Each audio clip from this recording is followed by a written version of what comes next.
नमो भगवते वासुदेवाय नमः। स्वागत है आप सबों का हमारे YouTube चैनल भक्ति से तृप्ति पर। दोस्तों, पौष पुत्रदा एकादशी तिथि को हिंदू धर्म में बहुत महत्वपूर्ण माना जाता है। कहा जाता है कि यह एकादशी भक्तों को उनकी दुर्लभ मनोकामनाओं को भी पूर्ण करने का आशीर्वाद दिला सकती है। पौष पुत्रदा एकादशी पर किया जाने वाले व्रत आपके जीवन को संपन्न बनाने के लिए काफ़ी है। इस वीडियो में हम आपको बताएंगे कि इस एकादशी पर किया गया व्रत और पूजन आपको ऐसे कौन से 5 लाभ प्रदान करेगा जो आपके जीवन को सफल बनाने में निश्चय ही आपकी सहायता करेंगे। तो चलिए हम जानते हैं कि वह 5 लाभ कौन कौन सा है। तो पहला लाभ, सबसे पहले मैं आपको बता दूं, पहला लाभ श्राद्ध के बराबर का पुण्य फल इस व्रत को करने से प्राप्त होता है। पौष पुत्रदा एकादशी का व्रत करने से आपको अप्रत्यक्ष रूप से अपने पितरों का आशीर्वाद प्राप्त हो जाता है। आपकी संतान द्वारा किया गया पितृदान और तर्पण आपके पूर्वजों को भी संतुष्ट करेगा। इस प्रकार यह आपके लिए श्राद्ध के समान पुण्य फलदायी एकादशी सिद्ध हो जाती है। दूसरा लाभ है पुत्र रत्न की प्राप्ति होना। मान्यता है कि इस व्रत को करने से अवश्य ही पुत्र रत्न की प्राप्ति होती है। इस व्रत के प्रभाव से आपको यशस्वी संतान होने का आशीर्वाद मिलता है। आपकी संतान आपके प्रति समर्पित बनेगी और जीवन के हर उतार चढ़ाव में आपका सहारा बनकर आपके साथ खड़ी रहेगी। इस प्रकार यह दूसरा लाभ भी आपके जीवन में बहुत ही बड़ा लाभ है। अब मैं आपको बता दूं तीसरा लाभ क्या है। दोस्तों, इस व्रत को करने से सफलता का द्वार खुल जाते हैं। पौष पुत्रदा एकादशी का व्रत आपकी हर मनोकामना की पूर्ति करता है। इस व्रत के प्रभाव से आपके जीवन में सकारात्मकता का संचार हो जाता है, जो आपके विचारों के साथ आपके कर्म को भी प्रभावित करेगा। इस तरह आप अपने मनचाहे लक्ष्य को पा सकेंगे और जीवन में सफल बनेंगे। चौथा लाभ है, इस व्रत को करने से भगवान विष्णु के साथ ही साथ माता लक्ष्मी भी प्रसन्न होती हैं। एकादशी तिथि के देवता हैं, अधिदेवता हैं भगवान विष्णु।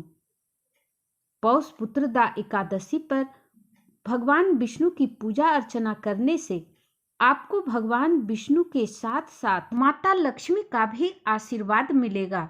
मान्यता है कि इस व्रत को करने से भगवान विष्णु की कृपा से आपको अनजाने में भी अगर आप कोई भूल किए हैं, कोई पाप किए हैं, तो आपके सारे पापों से आपको मुक्ति मिल जाएगी और माता लक्ष्मी की कृपा बनी रहेगी, जिससे आपके घर में कभी अन्न की कमी नहीं होगी। तो चलिए मैं आपको बता दूं 5वां लाभ। देखिए, 5वां लाभ सबसे ज़्यादा अहम लाभ है, क्योंकि इस लाभ में मृत्यु के बाद वैकुंठ धाम की प्राप्ति हो सकती है। मान्यता है कि यह व्रत इतना प्रभावशाली और शक्तिशाली होता है कि आपके कर्मों का पुण्य फल अवश्य प्राप्त होगा, जो आपको मोक्ष की ओर ले जाएगा।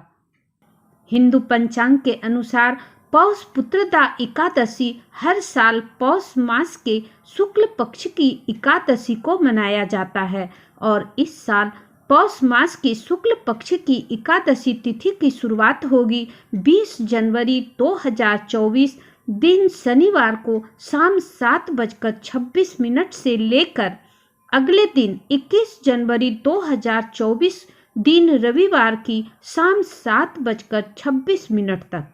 हिंदू धर्म में उदया तिथि मान्य होती है, इसलिए पौष पुत्रदा एकादशी का व्रत 21 जनवरी 2024 दिन रविवार को मनाई जाएगी।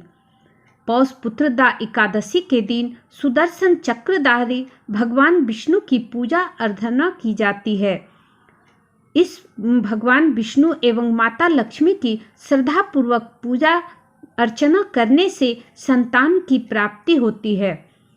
इस विधि से भगवान विष्णु एवं माता लक्ष्मी की पूजा कीजिए।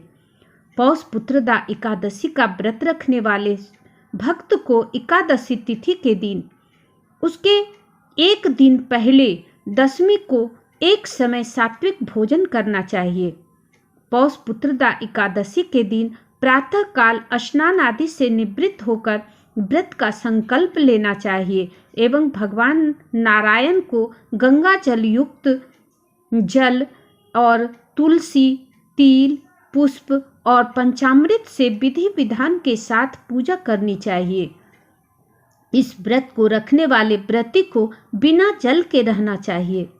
विकट स्थिति आ जाने के बाद व्रती को संध्या काल में दीपदान करने के बाद फलाहार कर सकते हैं। एकादशी की रात्रि में भगवान विष्णु का भजन कीर्तन और श्री हरि भगवान विष्णु से अनजाने में हुई भूल के लिए क्षमा मांगनी चाहिए।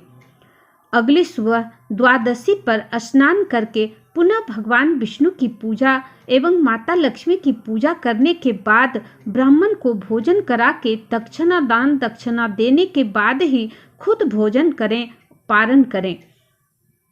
पौष पुत्रदा एकादशी का अब महत्व जानिए।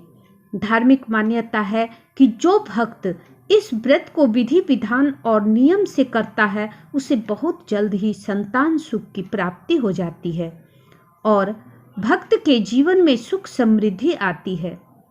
पद्म पुराण के अनुसार पौष पुत्रदा एकादशी व्रत करने से अग्निष्टोम यज्ञ का पुण्य मिलता है और भगवान श्री हरि के अपने भक्तों को सभी मनोकामनाएं पूर्ण करते हैं।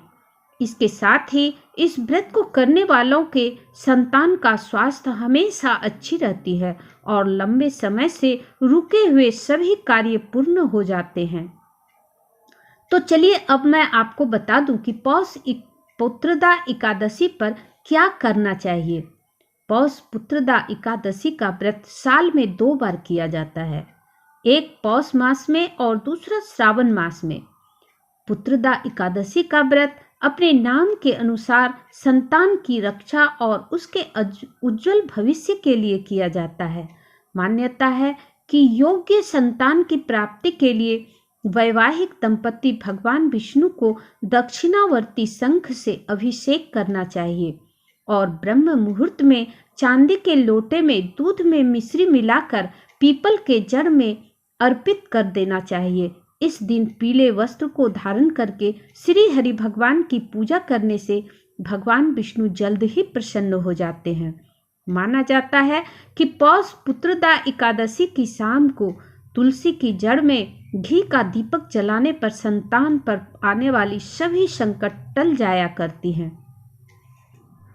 अब मैं पौष मास पुत्रदा एकादशी व्रत की कथा सुनाती हूँ। कथा को ध्यान पूर्वक अंत तक जरूर सुनिएगा और चैनल पर नए हैं तो चैनल को सब्सक्राइब कर लीजिएगा। पौराणिक कथा के अनुसार द्वापर युग में एक बार धर्मराज युधिष्ठिर कहने लगे कि हे भगवान, आपने पौष कृष्ण एकादशी अर्थात सफला एकादशी का महात्म्य बताकर बड़ी कृपा की। अब आप कृपा करके मुझे पौष मास के शुक्ल पक्ष की एकादशी के विषय में भी बतलाइए। इस एकादशी का नाम क्या है तथा इसके व्रत को करने का विधान क्या है, इसकी विधि क्या है, इसका व्रत करने से किस फल की प्राप्ति होती है और उसमें कौन से देवता का पूजा किया जाता है। कृपया सब कुछ हमें विधान पूर्वक बता दीजिए।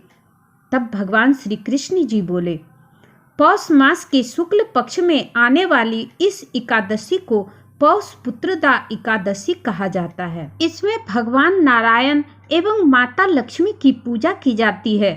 विधि पूर्वक इस व्रत को करना चाहिए। इस चर और अचर संसार में पुत्रदा एकादशी के व्रत के समान कोई दूसरा व्रत नहीं है। इसके पुण्य से मनुष्य तपस्वी, विद्वान और लक्ष्मीवान होता है। इसकी मैं एक कथा सुनाती हूँ, सो तुम ध्यान पूर्वक सुनो। इस प्रकार भगवान श्री कृष्ण ने युधिष्ठिर को एक कथा सुनाई। वही कथा मैं आपको सुनाती हूँ। भद्रावती नामक नगरी में सुकेतु नाम का एक राजा राज्य करता था। उसके कोई पुत्र नहीं था। उसकी स्त्री का नाम सैव्या थी और वह निपुत्री होने के कारण सदैव चिंतित रहा करती थी। राजा के पितर भी रो रो कर पिंड लिया करते थे और सोचा करते थे कि इसके बाद हमको कौन पिंड देगा।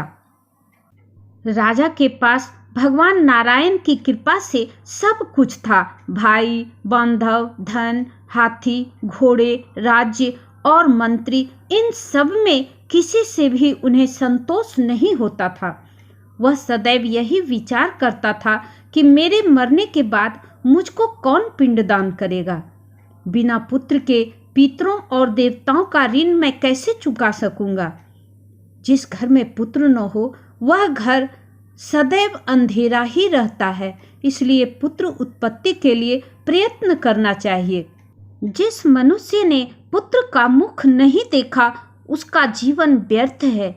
जिस मनुष्य ने पुत्र का मुख देखा है वह धन्य है।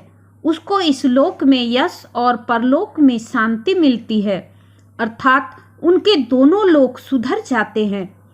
पूर्व जन्म के कर्म से ही इस जन्म में पुत्र, धन इत्यादि प्राप्त होते हैं। राजा इसी प्रकार रात दिन चिंता में लगा रहता था। एक समय तो ऐसा आया कि राजा ने अपने शरीर को त्याग देने का निश्चय किया, परंतु तभी उसे आत्मज्ञान हुआ कि आत्महत्या तो महान पाप है। न जाने कौन से पूर्व जन्म में पाप किया जिसके वजह से मुझे पुत्र रत्न की प्राप्ति नहीं हुई है, और अब मैं ऐसा घनघोर पाप करने जा रहा हूँ। ऐसा समझकर उसने ऐसा नहीं किया।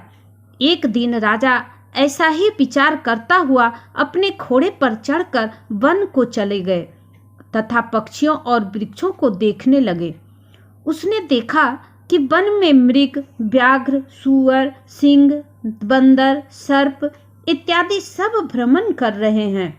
हाथी अपने बच्चों और हथनियों के बीच घूम रहा है।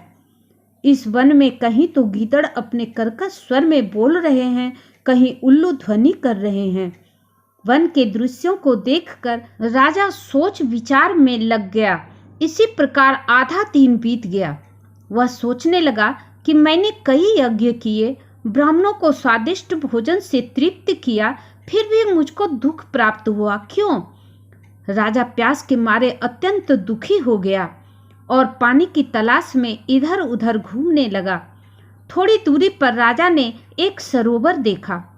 उस सरोवर में कमल खिले हुए थे तथा सारस, हंस, मगरमच्छ इत्यादि विहार कर रहे थे। उस सरोवर के चारों तरफ मुनियों के आश्रम बने हुए थे। उसी समय राजा के दाहिने अंग फड़कने लगे। राजा शुभ शकुन समझकर घोड़े से उतरकर मुनियों को दंडवत प्रणाम करके बैठ गया। राजा को देखकर मुनियों ने कहा, हे राजन, हम तुमसे अत्यंत प्रसन्न हैं। तुम्हारी क्या इच्छा है सो कहो। राजा ने पूछा, महाराज आप कौन हैं और किस लिए यहाँ आए हैं? कृपा करके बतलाइए। तब मुनि कहने लगे, हे राजन, आज संतान देने वाली पुत्रदा एकादशी है। हम लोग विश्वदेव हैं और इस सरोवर में स्नान करने के लिए आए हैं। यह सुनकर राजा कहने लगा कि हे महाराज, मेरे भी कोई संतान नहीं है। यदि आप मुझ पर प्रसन्न हैं तो एक पुत्र का वरदान दे दीजिए। तब मुनि बोले, हे राजन, आज पुत्रदा एकादशी है। आप अवश्य ही इसका व्रत करें। भगवान की कृपा से अवश्य ही आपके घर में पुत्र रत्न की प्राप्ति होगी। मुनि के वचनों को सुनकर राजा उसी समय एकादशी का व्रत किया और द्वादशी को उसका पारण किया। इसके पश्चात मुनियों को प्रणाम करके महल में वापस आ गया। कुछ समय बीतने के बाद रानी ने गर्भ धारण किया और 9 महीने के पश्चात उनके एक पुत्र हुआ। वह राजकुमार अत्यंत शूरवीर, यशस्वी और प्रजापालक हुआ। तब श्री कृष्ण जी बोले, हे राजन, पुत्र की प्राप्ति के लिए पुत्रदा एकादशी का व्रत करना चाहिए। जो मनुष्य इस महात्म्य को पढ़ता या सुनता है उसे अंत में स्वर्ग की प्राप्ति होती है। तो प्रेम से बोलिए ओम नमो भगवते वासुदेवाय नमः।